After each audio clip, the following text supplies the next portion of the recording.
This morning's guest could have been playing golf at Augusta National, but when he said no, Coastal Carolina University got a hole-in-one. Who is he? You'll meet him coming up next on Carolina People.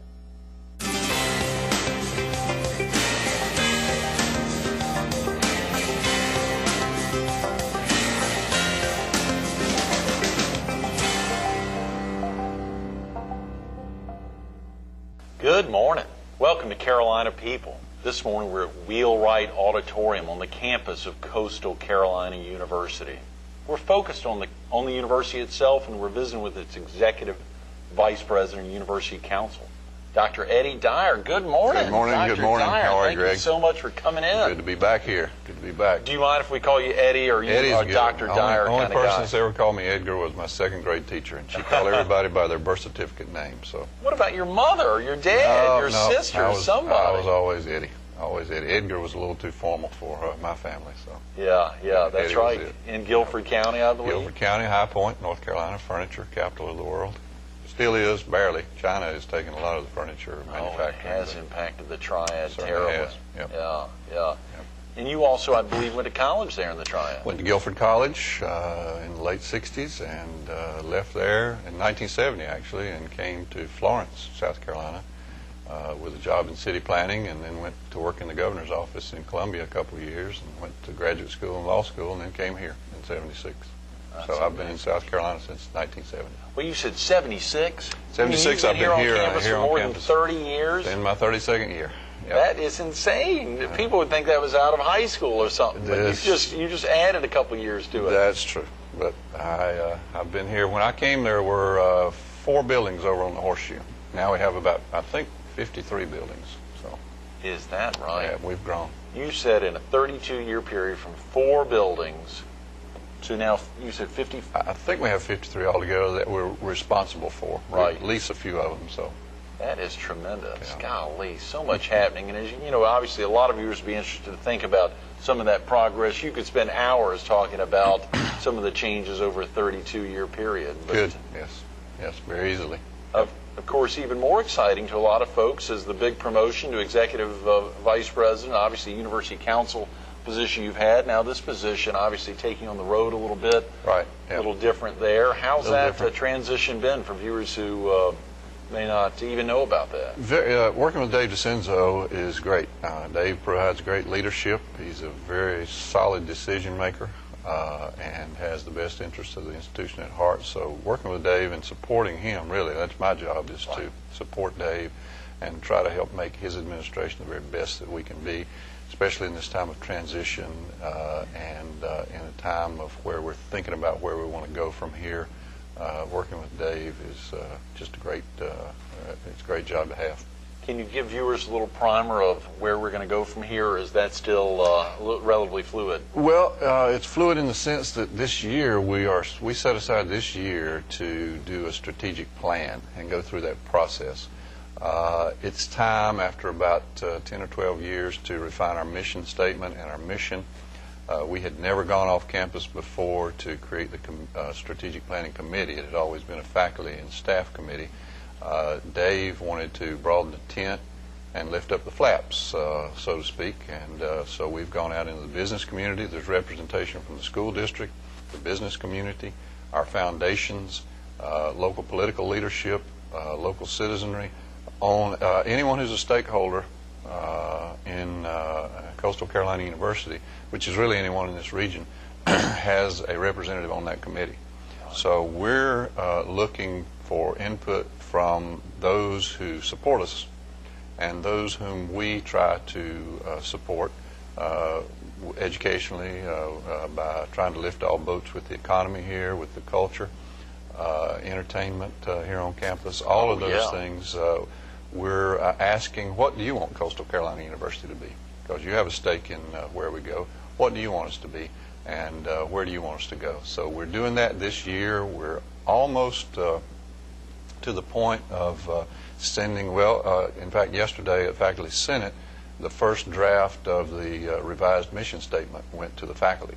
for comment and input and revision. So we're at that point with a mission statement, and the steering committee of the strategic planning committee is pretty far along with a lot of other initiatives as well. So how exciting! And the yes, community, all the stakeholders are speaking up. Are they? Yes, we've letting their voice be heard. Yes, we've had a number of public forums up and down the Grand Strand and inland, over in Aner and Loris, city of Conway, several places on the Grand Strand, North Myrtle Beach, several places in Georgetown County already, and here on campus. So we have held a number of public forums. Darla Domke-DeMott, a professor in the College of Business with a PhD in strategic planning, by the way, is doing a wonderful job of leading us in that initiative and providing the go-go for Eddie, all of that. That image you provided, you and Dr. Senzo, a joint image there of the tent, obviously putting up the tent and then right. Yep. Broadening it out. Up. That is wonderful. Transparency is a hallmark of his administration already, and we intend to be transparent and let everyone know we're a public institution, let everyone know what's going on here, right, and get everyone involved to the extent that they want to be involved. So that is great. We're trying to reach out to our stakeholders and be an institution that is representative, in the best sense of the word, of the hopes and dreams of this region.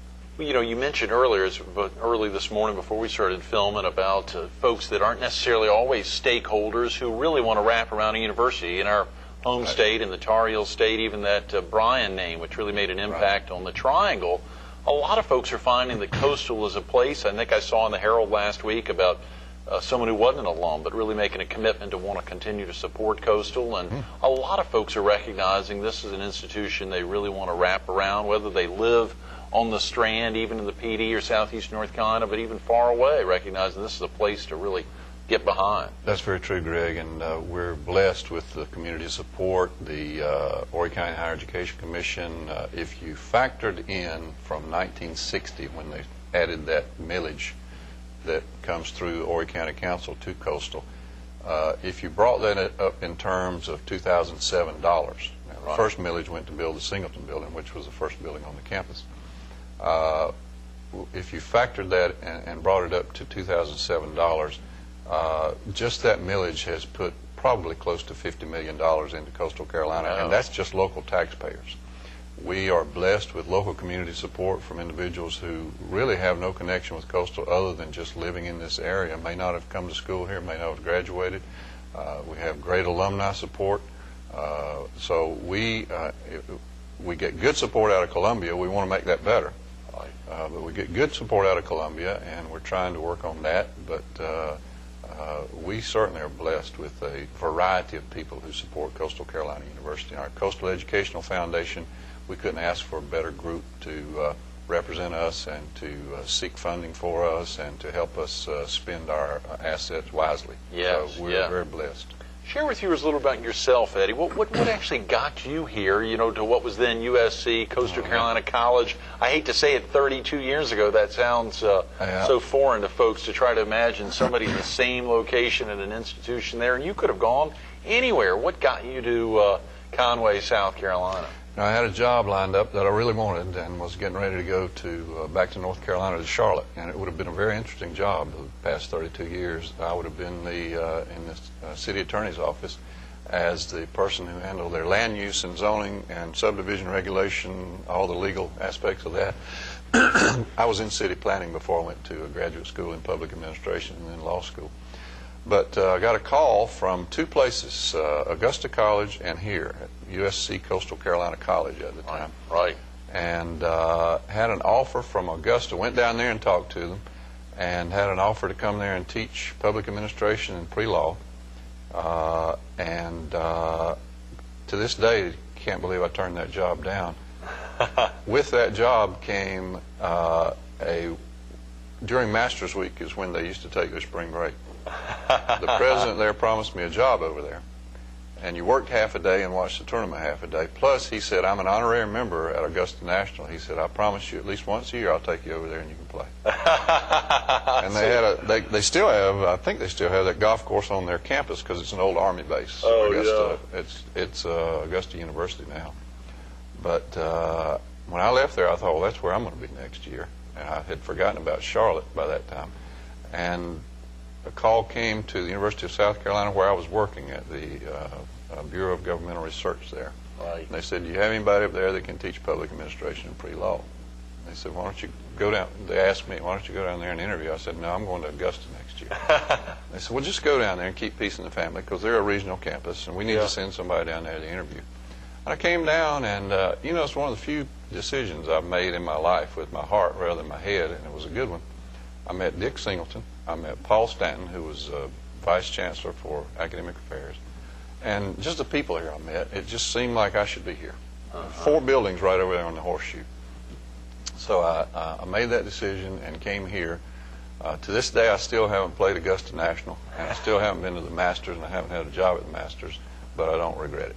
So it's been a great ride. It's been a great ride. Those are great words. Yeah. That is fantastic. And I think to honor that, even whether it's a former student or otherwise, I think I saw a professorship was recently set up in your name. Is that right?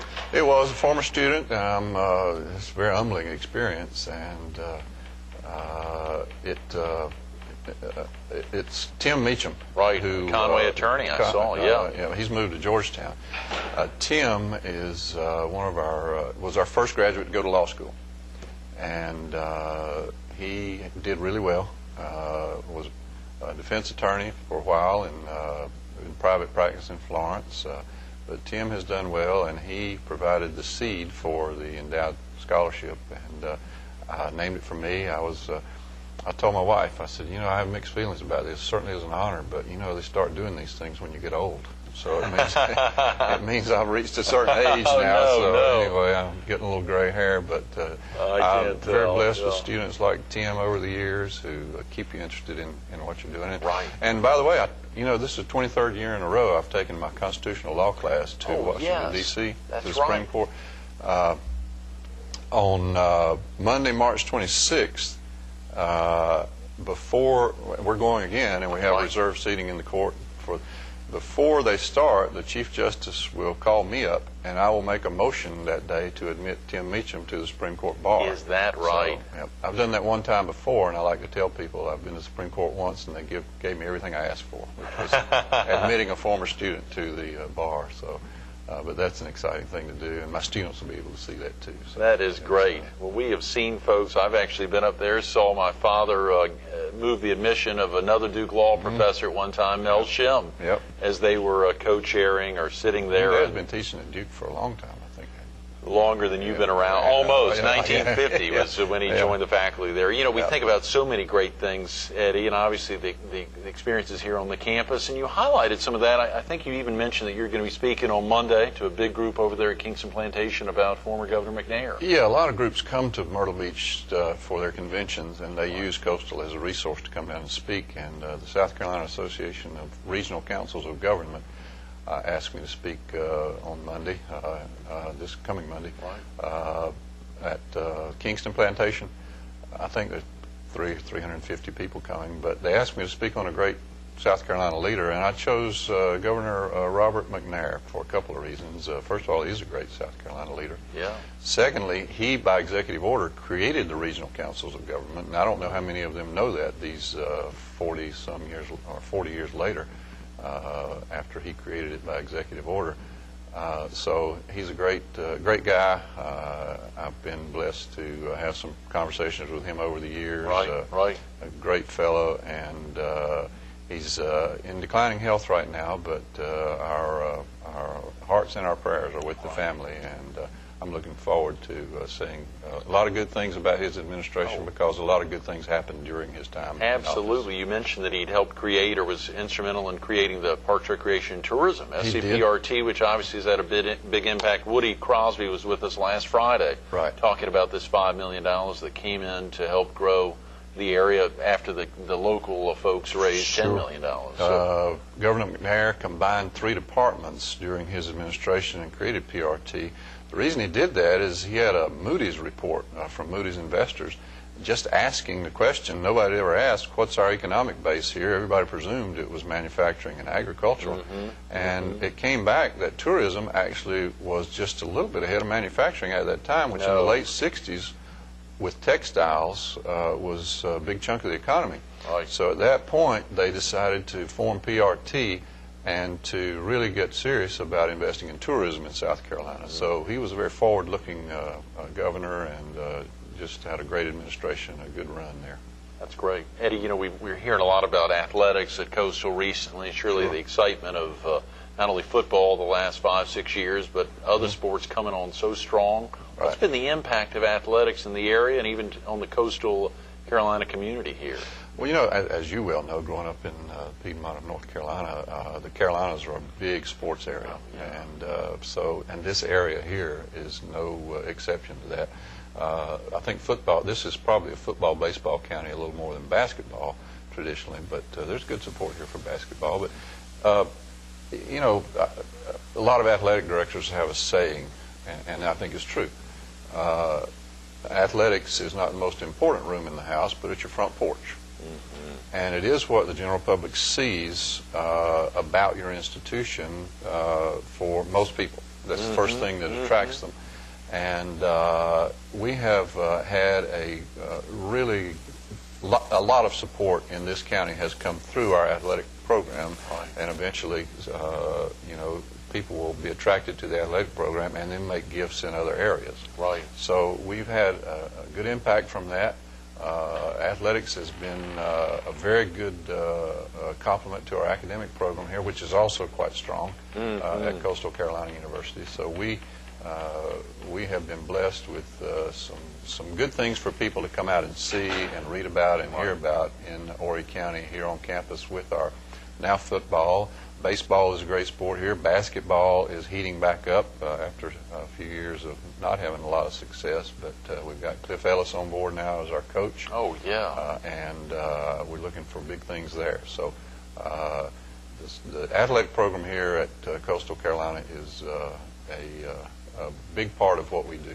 And please forgive me for asking about athletics before academics, because obviously they're students before being athletes, and they have to be. But you use that front porch idea, and that I appreciate you mentioned that. What about some of the positive impacts and where academics are heading at Coastal? You guys have been ramping up. We had Dean Lowenstein with us earlier this week, obviously the Dean of the Wall College of Business Administration. The impacts, Dr. John Stamey was with us on Monday, and hearing about some of the interface, the computer science growing at Coastal Carolina versus the declines it's having at every other institution in the state. Well, and you mentioned Henry. Henry is a great addition to our administrative staff here. John Stamey does a wonderful job in computer science. Our computer science graduates are by far the highest paid of any of our, as a group of majors, of any of our other majors on campus.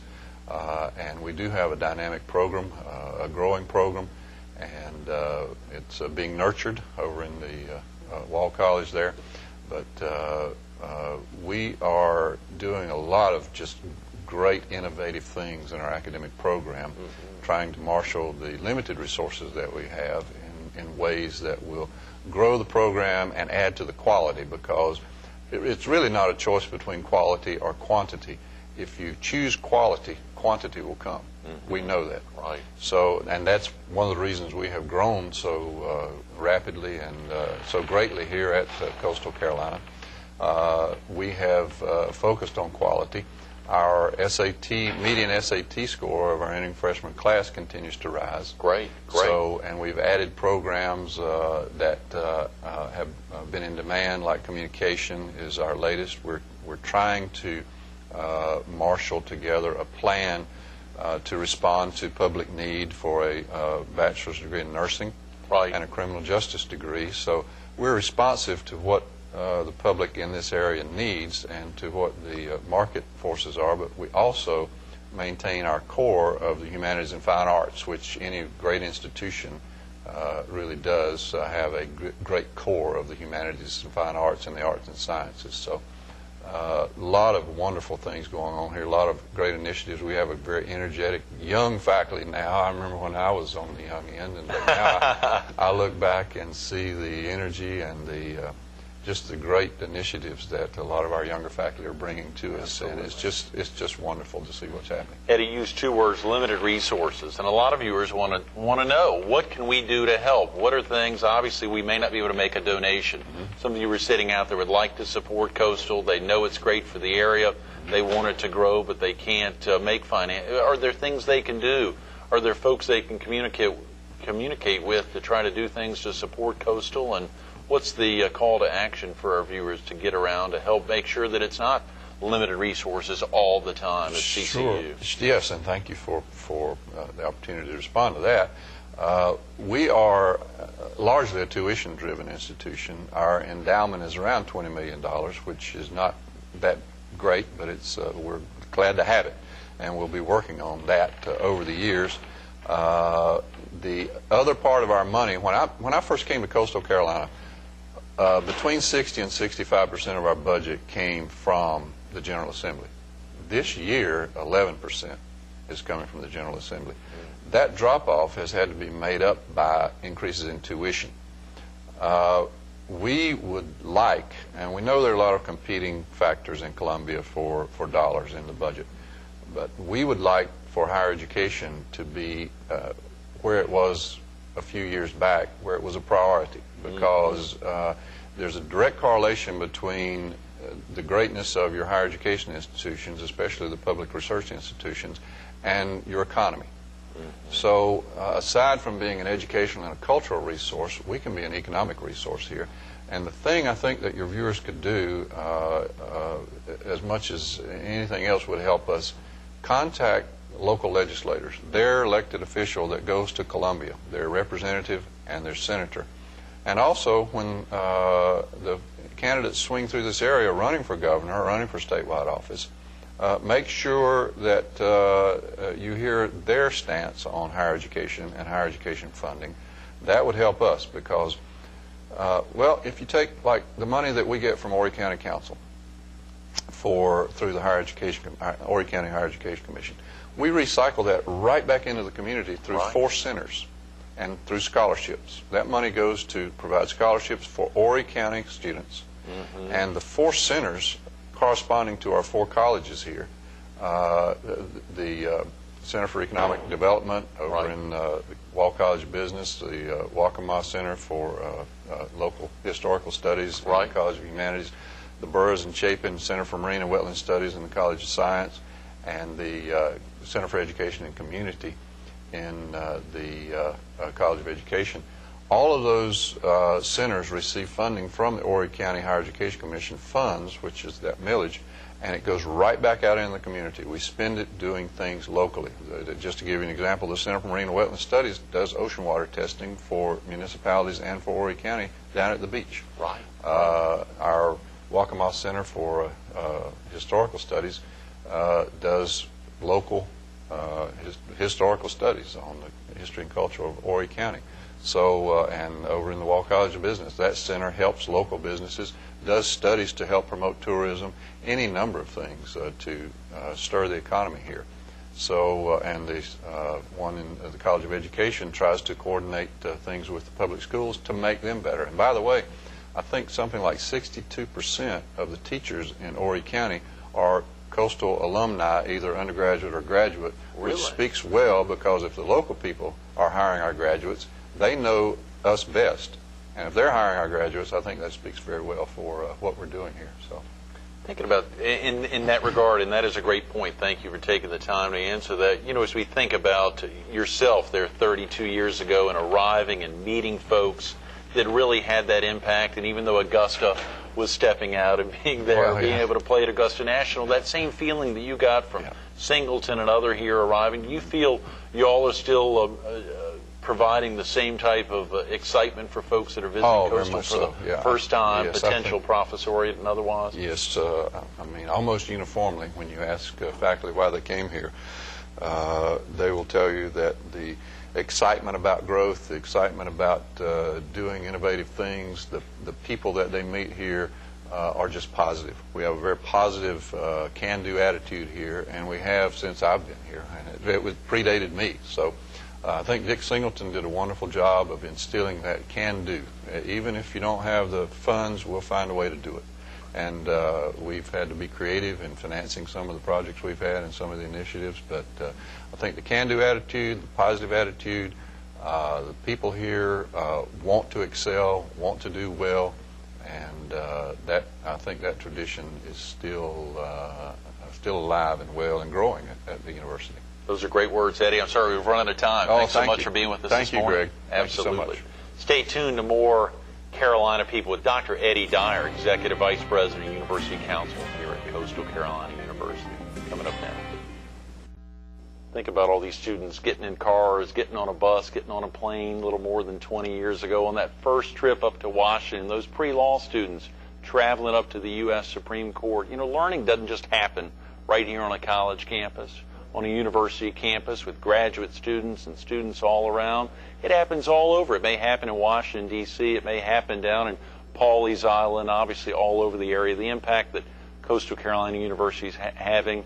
A lot of the professors bring in what they've learned in other areas. We heard Dr. Lowenstein talking about it on Tuesday. His experiences in banking and finance now having an impact on students and on the professors here on campus. For Eddie, the experiences for him where he could have been out playing golf in Augusta today. Instead, someone like a Singleton or many of the other names he mentioned having the impact on him to encourage him to be here.